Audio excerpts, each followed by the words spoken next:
انسان اور جانور میں بنیادی فرق کیا ہے؟ اب دیکھیے، ظاہری لحاظ سے انسان اور جانور دونوں ایک ہیں، حیوان ہیں۔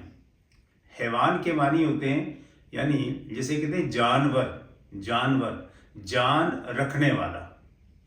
حیوان ہیں دونوں، حیوانیات کے تمام تقاضے پورے کرتے ہیں، ان کے جسم کے تمام اعضاء سارے کے سارے حیوانیات کے تقاضوں کے اوپر ترتیب پائے گئے ہیں۔ ظاہری لحاظ سے اس کے بارے میں ہم کہہ سکتے ہیں، یعنی چند ایک چیزوں کے استثناء کے ساتھ ہم کہہ سکتے ہیں کہ جانور اور انسان دونوں ایک ہیں۔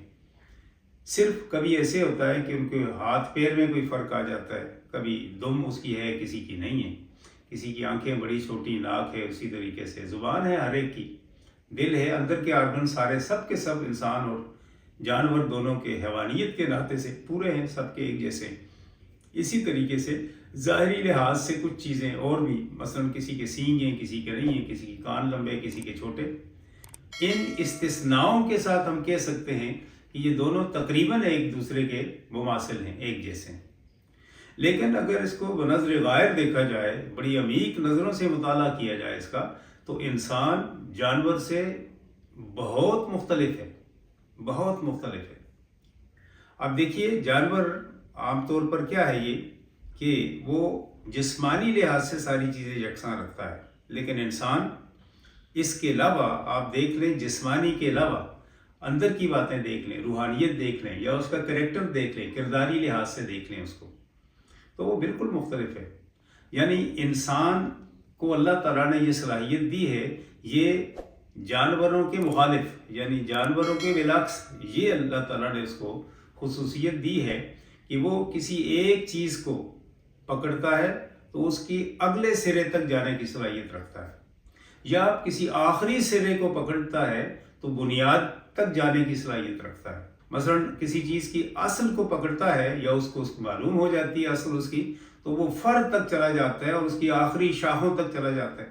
کسی ایک شاخ کو پکڑتا ہے تو اصل تک پیچھے چلا جانے کی صلاحیت رکھتا ہے۔ اسے قوت انبساط کہتے ہیں۔ انسان قوت انبساط کا مالک ہے، یعنی اس کو انگریزی میں کہیں گے ہم that human being has a power of inference۔ یہ انفرنس کی پاور رکھتا ہے وہ، یعنی آپ اس کو بتا دیں کہ یہ ایک چیز غلط ہے اور اس غلط کے بارے میں اس کی تھوڑی سی تشریح کر دیں، اس سے ملتی جلتی ساری چیزوں کو وہ بتا دے گا، یہ غلط ہے، یہ غلط ہے، یہ غلط ہے، یہ غلط ہے۔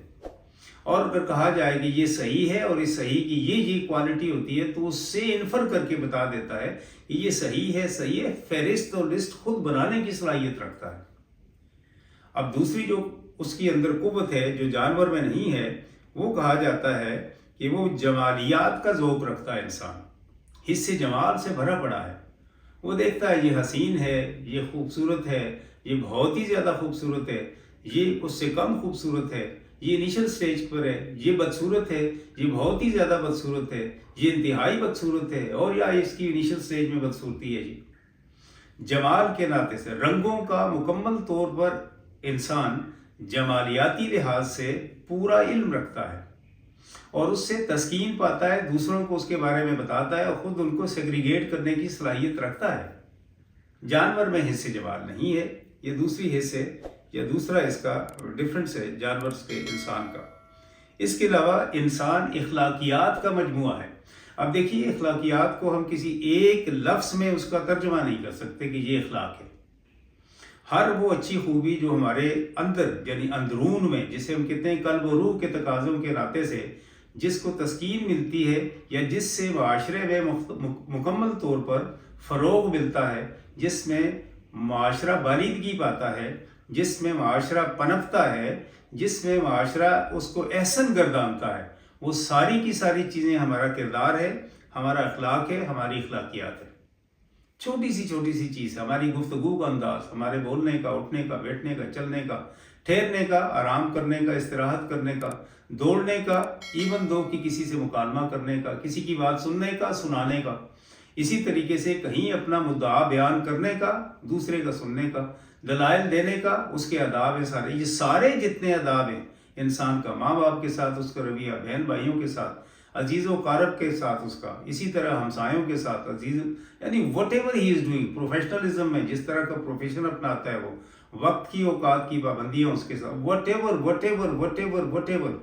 از a good in society that is character. یہ اخلاقیات ہے, گڈ کریکٹر. یہ جانوروں میں نہیں ہے.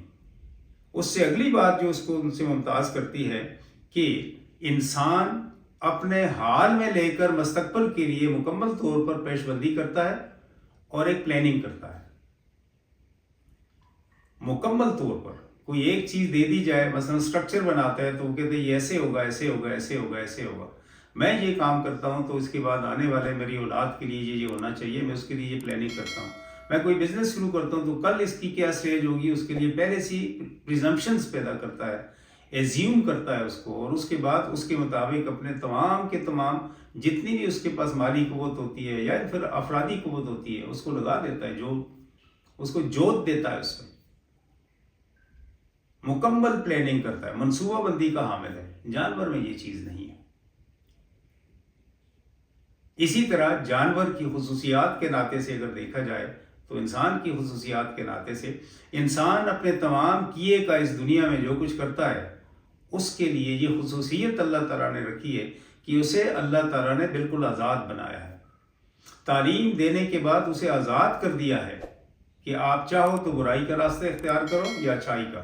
اس سے پہلے برائی اور اچھائی کے بارے میں پوری ڈیٹیل سے تعلیم دے دی گئی. انبیاء آئے, انہوں نے تعلیم دی.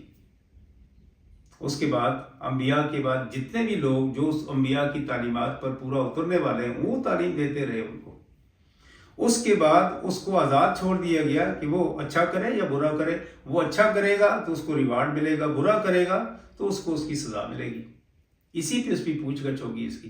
یہ خصوصیت جانوروں میں نہیں ہے, یہ لائبلٹی جانوروں میں نہیں ہے, انسانوں میں ہے. تو یہ ہیں بنیادی باتیں کہ بنیادی طور پر انسان اور جانور میں فرق کیا ہے. تو یہ فرق ہے. وما علینا الا البلاغ.